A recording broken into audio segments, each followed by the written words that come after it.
तो शुरू करते हैं आज का व्लॉग। आज का व्लॉग होगा कि मेरा travel journey from Mumbai to London and London to Birmingham. वैसे तो काफ़ी मज़ेदार जर्नी था। ओके, बहुत एंजॉय किया मैंने। एंड मैं अकेले ट्रैवल किया, बाय द वे।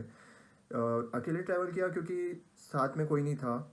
एंड जो भी मेरे कलीग्स थे, फ्रेंड्स थे, वो आगे पीछे फ्लाई कर रहे हैं, उनका वीज़ा अभी तक पास नहीं हुआ है, वो वजह से। तो शुरू करते हैं कैसी ट्रैवलिंग थी। पहला मेरा फ़्लाइट था 2 AM का, अर्ली मॉर्निंग ऑन 18। सो 18 सितंबर। तो हम मुंबई एयरपोर्ट पहुँचे। एंड मुंबई एयरपोर्ट पहुँचने के बाद मैंने जो फ़्लाइट बुक किया था वो था British Airways. So British Airways में कैसा होता है, और 2 लगेज 23 kg का पर kg, 2 luggage, 1 cabin bag and 1 hand bag. तो पहले स्टार्टिंग में उन्होंने मेंशन नहीं किया था कि hand bag and cabin bag आप 23 kg तक कैरी कर सकते हो। तो मुझे आइडिया नहीं था, तो मैंने कम वेट का ही पैक किया था। एंड काफ़ी टाइम के बाद जब मुझे जब आइटिनरी मिला टिकट का, तो उसमें मेंशन किया था करके 23 kg ईच। कैबिन बैग भी आप 23 kg ला सकते हो और हैंड बैग भी आप 23 kg ला सकते हो। तो ठीक है, लेकिन मैंने काफ़ी वैसे सामान लेके आ ही चुका था। एंड मुंबई एयरपोर्ट तो आप ही जानते तो हो ही कितना सुपर्ब है। तो वहाँ गया मैं, चेक इन किया। काफ़ी इजी है मुंबई एयरपोर्ट में ट्रैवल करना। अब सामने से जाओगे तो ब्रिटिश एयरवेज का आपका जो भी काउंटर रहेगा, इमिग्रेशन एंड ऑल, वो आपको स्टेप वाइज प्रोसीजर बताएंगे। पहला होता है आपका लगेज का। तो लगेज में क्या होता है, आपका वेट चेक किया जाता है। इफ़ इट्स ओवर वेट तो आपको वो निकाल के कहीं एडजस्ट करना होता है दूसरे बैग में, या फिर कैरी बैग में आप लेके जा सकते हो। अगर 23 kg होगा तो 24 हुआ तो इट्स एक्सेप्टेबल, उन लोग एक्सेप्ट करते हैं। 1 kg ज़्यादा होगा तो ज़रूरी नहीं है कि 23 kg तो 23 kg होने चाहिए। मेरे दोनों बैग के वेट 24 kg हुए थे। एंड 24 kg दोनों के हो गए तो 20 और ऑलमोस्ट 48 kg का वेट मेरा हो गया था। उन्होंने कुछ बोला भी नहीं मुझे। मैंने वही बैग एक्सेप्ट किया एंड वो लगेज में चला गया। उसके बाद कैबिन और हैंड बैग मेरे साथ था। तो कैबिन और हैंड बैग में प्रॉपर हो जाए, वो लगेज एक्सेप्ट कर लेते हैं। उसके बाद आप जाते हो इमिग्रेशन प्रोसेस के लिए।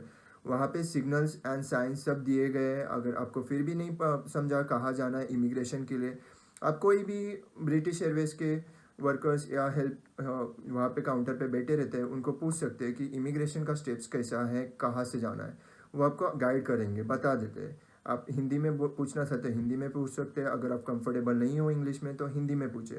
वो आपको अच्छे से गाइड करते हैं। बहुत हेल्पफुल होता है एयरपोर्ट में, किसी से भी पूछे। फिर वहाँ से इमिग्रेशन प्रोसेस के लिए गया। मुंबई का इमिग्रेशन काफ़ी इजी था, काफ़ी काफ़ी इजी था। एंड रश भी नहीं था। मैं इमिग्रेशन में पहुंचा, हार्डली 10 to 15 मिनट्स में मेरा इमिग्रेशन कंप्लीट हो गया था।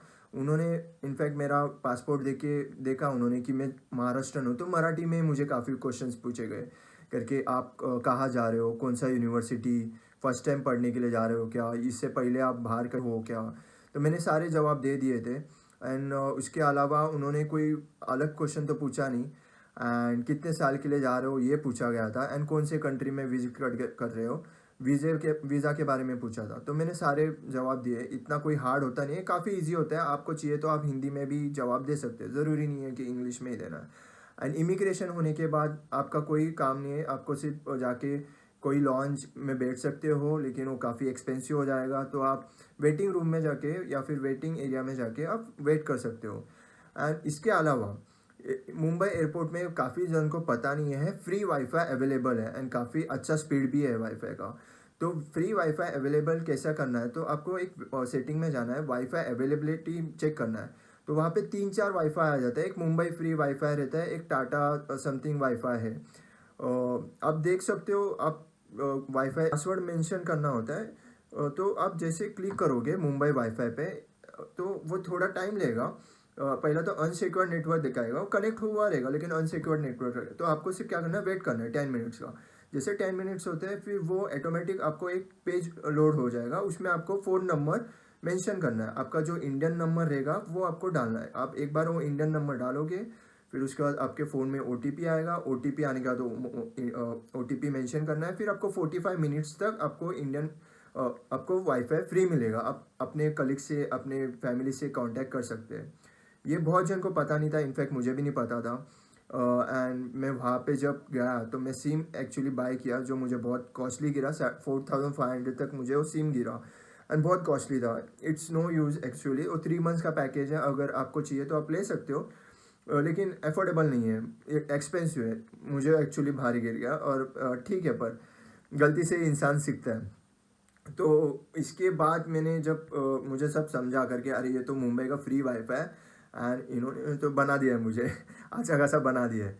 तो आपके साथ ये ना हो तो आप ज़रूर ये याद रखें। उसके बाद मैं रेस्ट किया, फिर चेक इन किया, सब बैगेज एंड ऑल सब। ब्रिटिश एयरवेज सब best Airways, I would say that. अच्छा फूड्स भी मिलता है आपको, ऑप्शंस भी है ड्रिंक्स में, फूड्स में। काफ़ी ब्रेकफास्ट भी मिलता है, डिनर भी मिलता है, and it's a very smooth and काफ़ी हेल्पफुल है वो लोग, ब्रिटिश एयरवेज के एयर होस्टेस। एंड काफ़ी switch we are travelling with, उन लोग भी काफ़ी हेल्पफुल रहता है, जो खास करके फॉरेनर्स रहता है या फिर यूके वाले रहते हैं। तो आप उनको भी पूछ के हेल्प ले सकते हैं। तो कोई ऐसा हार्ड काम नहीं है या फिर कोई सोचने वाली बात नहीं है कि ये लोग हेल्प करेंगे कि नहीं करेंगे। They are much helpful than us, like you can trust them. And इसके अलावा फिर मैं लंदन में लैंड हुआ। ओके, लंदन में टर्मिनल 5 में, अगर आप ब्रिटिश एयरवेज कर रहे हो तो टर्मिनल 5 में ही आप लैंड करते हो। टर्मिनल 5 में लैंड होने के बाद terminal 5 is only dedicated to British Airways. आप कोई भी ब्रिटिश एयरवे की फ़्लाइट इंटरनेशनल ट्रैवल कीजिए, आप टर्मिनल 5 में ही आना है। तो एक बार आप टर्मिनल 5 में आप एंटर करोगे तो पहला जो रहता है वो इमिग्रेशन प्रोसेस रहता है। Okay, immigration process British Airways के काफ़ी वर्स्ट इसलिए क्योंकि आप 4 to 5 आवर्स आपको वेट करना पड़ता है। एंड 4 to 5 आवर्स वेट करना, इट्स लाइक हेक्टिक। आप 9 घंटा ऑलरेडी ट्रैवल करके आ चुके होते हो और उसके बाद आप 4 to 5 आवर्स लाइन में खड़े रह के इतना देर, उसके बाद आपका नंबर आएगा। वो सबसे हेक्टिक काम था। एंड इसके अलावा इंडियंस का सेपरेट लाइन था और यूके वाले लोग के लिए उन लोग प्रीफर कर रहे थे फर्स्ट पासपोर्ट जिनके पास है, वो एक्सेप्टेबल है, उनकी कंट्री है, उनके रूल्स है। बट 4 से 5 घंटा इमिग्रेशन लाइन में खड़ा होना, इट्स अ हेक्टिक थिंग। मैं पता नहीं मैं कैसे था वो लाइन में, बट फिर भी ठीक है। मेरे साथ मेरे कोई फ्रेंड्स, थोड़े फ्रेंड्स बन गए थे। तो वहाँ पे एक तो था मुंबई का ही था, जो वाशी में रहता था। एंड सेकंड वो एक फैमिली मिले थे, तो हमारा बातचीत करके टाइम निकल गया। बट फिर भी काफ़ी हेक्टिक था। एंड फिर इमिग्रेशन 4-5 घंटे होने के बाद, कम से कम 10-12 लाइन क्यू में पार करने के बाद इमिग्रेशन में पहुंचा। एंड इमिग्रेशन में पहुंचने के बाद उन्होंने काफ़ी क्वेश्चन पूछे मुझे करके, ये is it your first travel to UK and have you studied anything before in UK. तो मैंने काफ़ी जवाब दिए उनको, जो जवाब क्वेश्चन उन्होंने पूछे मुझे, मैंने सारे जवाब दिए। एंड उनके जो भी डाउट्स थे सब क्लियर किए। फिर उन्होंने मुझे बीआरपी के बारे में बताया। बीआरपी इस थिंग कि आपको एक कार्ड मिलता है, वीज़ा कार्ड, स्टूडेंट्स के लिए। वो स्टूडेंट्स ही नहीं, सबके लिए। फिर आपको जाके एक पोस्ट ऑफिस में कलेक्ट करना होता है, आप जो भी एड्रेस आप मेंशन करोगे फॉर्म भरते समय। तो मैंने मेरा जो बीआरपी कार्ड है, यूनिवर्सिटी का एड्रेस मेंशन किया था, तो मुझे वहाँ जाके ही कलेक्ट करना है। तो वो एक्सप्लेन करने लगे। थोड़े क्वेश्चंस पूछने के बाद जब मैंने उनके जो भी क्वेश्चंस थे सारे आंसर देने के बाद, जब उनको लगा करके हाँ ये प्रॉपर है, तब उन्होंने जाके मुझे बीआरपी के बारे में समझाया। उन लोग समझाते इसलिए कि आपको हम उसमें कुछ गड़बड़ ना हो जाए और हम कंफ्यूज ना हो जाए। तो मैं काफ़ी क्लियर था वो चीज़ को लेके। तो उन्होंने मेरा हार्डली 5 मिनट्स के अंदर स्टैंप मार के मुझे वीज़ा दे दिया, पासपोर्ट दे दिया। वहाँ से बोला यू कैन गो नाउ।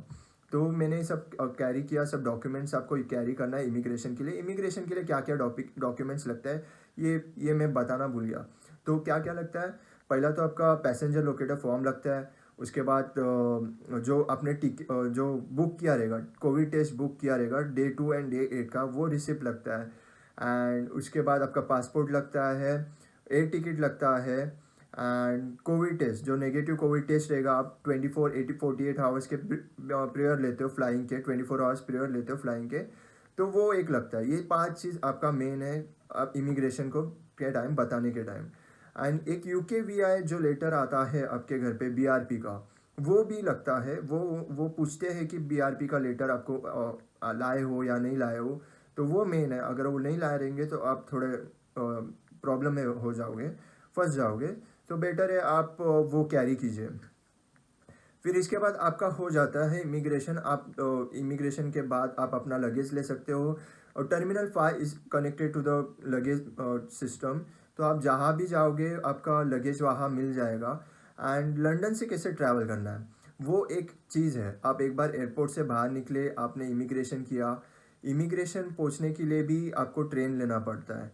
आप डायरेक्ट कनेक्ट नहीं हो सकते। बैगेज रिक्लेम करके एक रहता है, वहाँ पे सिग्नल्स दिया रहता है, एरो रहते हैं, साइंस रहते हैं, आप वो एरो को फॉलो करना होता है। एक बार आप लंदन एयरपोर्ट में पहुँचे, उसके बाद वो बैगेज रिक्लेम के वहाँ जाना है जहाँ पे साइन दिया है, वो आपको डाउनस्टेयर्स लेके जाएगा। वो डाउनस्टेयर्स से आपको एक ट्रेन पकड़ना है, वो ट्रेन आपको डायरेक्ट नेक्स्ट स्टॉप पे लेके जाएगा जहाँ पे रहेगा आपका इमिग्रेशन प्रोसेस।